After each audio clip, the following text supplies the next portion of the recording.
Hivyo nashauri jeshi letu liweze kuchukua nchi haraka sana. Hello, ebana mambo vipi mwana Universe? Ebana mambo vipi Tanzania? Naitwa Mr. Mzawa wa Mzawa Media. Taarifa kuhusiana na hii clip ambayo nimekuletea. Sitazungumza vitu vingi sana, ila tu nitakachokifanya nitakuachia hii clip uweze kusikiliza kwa kina kutoka mwanzo mpaka mwisho. Ila kama bado hujasubscribe katika channel hii ya Mzawa Media, Masala TV, Tupatane TV pamoja na Naga Media, uweze kusubscribe uwe wa kwanza kupata habari zetu pale ambapo tunaziweka. Asante sana, usisahau kulike, kushare na kucomment. Kama utakuwa na maoni na kuachia wazi uwanja wa comment, utaniachia comment hapo na mimi nitapita nazo. Asante sana, naomba nikuachie clip hii. Captain Tesha, afisa kutoka Jeshi la Wananchi wa Tanzania katika kikosi cha Saki, kwa maana kwamba ni shule ya anga ya kijeshi. Awali ya yote napenda kumshukuru Mwenyezi Mungu, muumba mbingu na nchi, kwa kunipa uhai na afya mpaka muda huu ambapo nazungumza nanyi wa Tanzania wenzangu. Nikiwa na maumivu makubwa sana moyoni juu ya haya yanaendelea katika nchi yetu. Nimejaribu kutafakari sana mpaka muda mwingine kufikia kumshirikisha Mungu kwamba nikiwa naiona hatari kubwa sana ambayo ipo mbele yetu kama taifa. Haikuwa rahisi hata kidogo kwangu mpaka leo hii wa Tanzania kuniona nikiwa mbele yenu naongea haya mambo. Haikuwa rahisi kwa sababu nazijua taratibu zetu za kijeshi jinsi zilivyokuwa ngumu, hasa kwa mambo kama haya. Haikuwa rahisi hata kidogo kutafakari mpaka kuamua kufanya hiki. Kwa maana hiyo sasa nikiwa naifahamu hatari hiyo iliyopo mbele yangu juu ya hichi ninachokifanya kwenye utaratibu wetu, desturi zetu, pia katika mambo mengine, sitojali hizo hatari kwa namna yoyote. Sitomuogopa mtu yoyote, ila heshima kwa wakuu wangu itabaki pale pale. Hivyo basi nimeweza kuandika barua kwenda kwa wakuu wangu wa kazi, kwa maana kwamba CDF na wengine, kueleza kwamba siridhishwi kabisa kwa yanayoendelea nchini na naiona hatari kubwa sana katika taifa letu. Hivyo basi ni vema kama jeshi kuchukua hatua haraka sana kabla hatujachelewa, kwa kuwa imani pekee iliyobaki kwa Tanzania ni jeshi lao. Japo muda mwingine wanasiasa wanajaribu kuliingiza jeshi letu kwenye mambo ya siasa, kulitumia ili uweze kufanikisha mambo yao, lakini tumebaki kuwa imara na bado tunaendelea kuaminika na Watanzania. Hivyo basi kwa kuona hilo na kuona hali ambayo ipo kwa sasa, sehemu pekee na imani pekee ya Watanzania ni kwenye jeshi lao. Hivyo nashauri jeshi letu liweze kuchukua nchi haraka sana na kuweza kuweka mambo sawa kuliko kuendelea kulazimisha kwenda mbele, hasa katika hili swala la uchaguzi. Baada ya kufanya hivyo, liweze kuwasikiliza wananchi kwenye taarifa, kwa maana kwamba taarifa mbalimbali kutoka kwa wananchi liweze kuwasikiliza na maoni yao.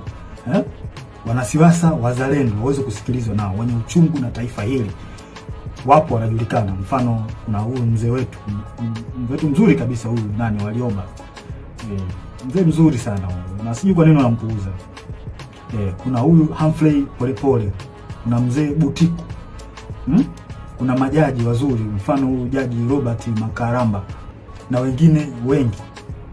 Pia viongozi wa dini, makundi ya haki za binadamu, viongozi wa staff wazalendo, sababu kuna viongozi wa staff wengine si wazalendo.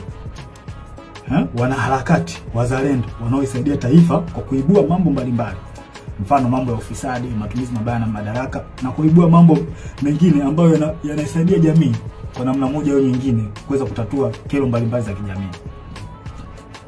Kama sasa tukipuuzia hili, basi tusije kuepuka lawama pindi mambo yatapokuwa mabaya. Yaani tusije kuepuka lawama kabisa kama tukipuuzia kufanya hivyo. Sasa nilikuwa naomba kabla tujaendelea mbele zaidi, nilikuwa naomba kuna jambo moja tujaribu kuliangalia hapa. I think inaweza kutupa mwanga mzuri kwa mambo mengine ambayo nitakayoelezea hapo mbele. kuna kitu kimoja kinaitwa deep state. Deep state. Nitaenda direct. Deep state ni kundi la watu wenye ushawishi mkubwa ndani ya serikali au taasisi za dola ambazo wanafanya maamuzi ya kushinikiza sera kwa siri bila kushirikisha au kutegemea ridhaa ya umma au viongozi walio madarakani kihalali.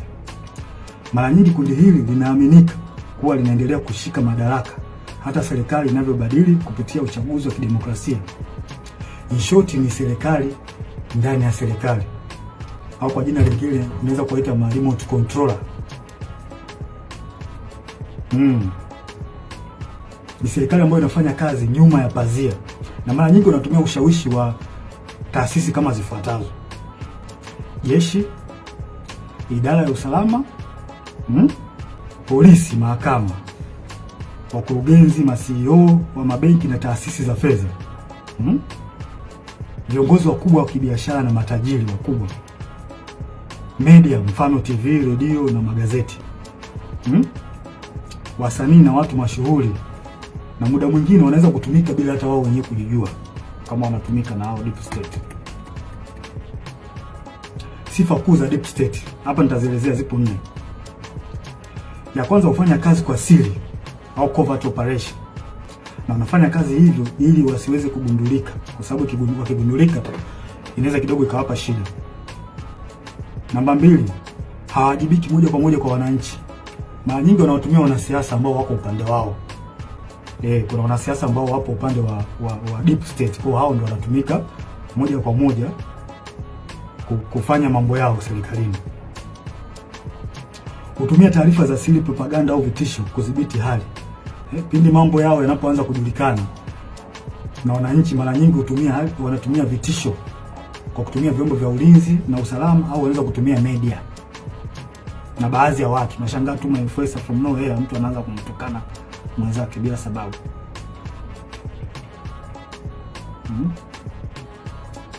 Na wanaweza kumpinga au kumuondoa kiongozi aliyechaguliwa kama hawakubaliani naye.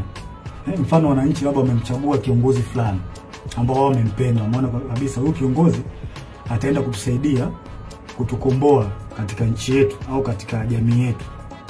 Sasa kama huyo kiongozi ataenda tofauti na matakwa ya hao deep state, watafanya kila hila aidha kumuondoa kwenye madaraka yake au kumdhuru afya yake, ikiwezekana kabisa kumuua. Sasa zifuatazo ni dalili ambazo zinaweza kuonyesha kwamba katika nchi yako kuna deep state. Namba 1, maamuzi makubwa yanafanyika nyuma ya pazia. Sera muhimu zinapangwa na watu wachache wasiochaguliwa na umma, ambazo hazina maslahi kwa umma na mara nyingi zinakuwa zinawakandamiza wananchi. Namba 2, idara za usalama zinakuwa na nguvu zaidi ya kawaida. Vyombo vya ujasusi, mfano polisi, usalama, vinaonekana kutenda mambo kinyume na sheria au kibali kutoka serikalini au bunge, kwa sababu muda mwingine wanapokea amri kutoka huko kwenye deep state. Namba 3, ukosefu wa uwajibikaji. Unaweza kukuta kuna hali ya rushwa au kuna rushwa ambayo imefanyika katika taasisi fulani, na unashangaa tu from nowhere watu hawachukuliwi hatua, wanaikiana kinga. Na inaonekana kabisa watu wamefanya hizo hujuma za rushwa.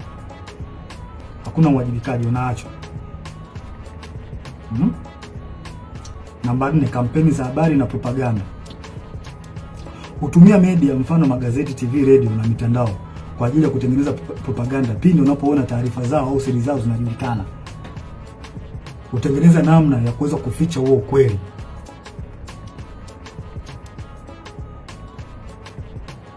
Maslahi ya namba 5, maslahi ya kiuchumi na kiusalama. Watu wachache sana, mfano wafanyabiashara wakubwa, familia za kitajiri na taasisi za fedha, wanashirikiana moja kwa moja na maafisa wa usalama au jeshi. Yaani wanakuwa kitu kimoja, wanatengeneza bondi. Na pia mikopo au tenda au mikataba ya kitaifa ambayo ina faida wanapeana wao kwa wao.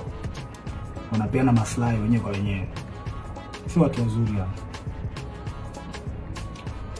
Namba 6, kukandamizwa kwa wakosoaji au whistleblowers. Wapiga filimbi au waandishi wa habari za kichunguzi mara nyingi wanakandamizwa ikiwezekana kuuliwa au kudhuriwa pindi wanapotoa habari zao, pindi wanapofichuliwa. Na vyombo vya habari muda mwingine vinavyofanya hivyo, mara nyingi wanachukuliwa hatua. Hivyo vyombo vya habari vinachukuliwa hatua na hao watu kwa sababu wana mkono mrefu.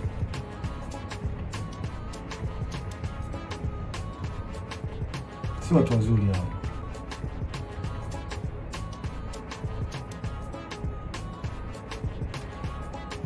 Huendeleza maslahi hata kama ni kinyume na matakwa ya umma au sheria. Wananchi hata mkipiga kelele vipi kuhusu hali mbaya au matatizo ya nchi, wao hawajali. Yaani wanafanya mambo kwa maslahi yao, hawajali wananchi hawa. Hawajali kabisa. Wanafanya mambo kwa faida zao wenyewe. Sasa kwa namna hiyo mnaweza mkaona, mkapata clear picture kuhusiana na hili jambo la deep state. Kwa mnaweza mkafanya comparison, mnaweza mkaangalia hali halisi na kinachotokea nchini kwetu. Je, hiko kitu kweli ni kipo? Kwa mimi ninavyoona na kwa ajili na kwa namna ambavyo nchi yetu inavyoendelea, hii jambo lipo. Lipo kabisa bila hata kuficha, hakuna kuficha. Hili jambo lipo na linaongozwa na CCM mtandao, wanajiita mtandao hapo. Wapo chini ya Kikwete, Rostam Azizi, wakina marehemu Bernard Membe, Mungu lazima roho yake mahali pema peponi. Hawa watu ndio wanasababisha Tanzania isiendelee, wanarudisha nyuma nchi yetu. Na vile vile waliweza walimhujumu sana Dr. marehemu John Pombe Joseph Magufuli. Yeye mwenyewe alisema kuna watu wanamhujumu na Kikwete mmoja wao. Alisema Magufuli bila ubishi. Hawa watu wa Tanzania wanatakiwa mwajue kwamba hawa watu hawana nia njema ya taifa hili. Hawana nia njema kabisa. Hawa ndio wanasababisha maendeleo yasipatikane kwenye taifa letu na usalama usipatikane kwenye taifa letu. Pindi nchi inapotaka kujikwamua iende sehemu moja kwenda sehemu nyingine, hawa wanatengeneza vipingamizi. Wanazuia. Kwa manufaa yao binafsi. Ikitokea mikataba ambayo ina manufaa kwa nchi, wao wanaingilia kati, wanaichukua wao na wanajinufaisha wao. Wananchi msitegemee kuendelea hapo. Mtapata shida. Nashangaa tu changamoto haziishi hospitalini, dawa za wagonjwa. Ni kweli nchi yetu mpaka ilipofikia mpaka leo hii tunahangaika na dawa za wagonjwa kweli? Hii haileti picha nzuri kwa kweli. Yaani baada ya kwenda mbele kama taifa tunarudi nyuma. Na hawa watu sio kuwavumilia. Kikwete sio mtu wa kuvumilia kabisa. Na tusione haya. Tusione haya kueleza ukweli. Tusione haya kueleza ukweli katika jambo hili.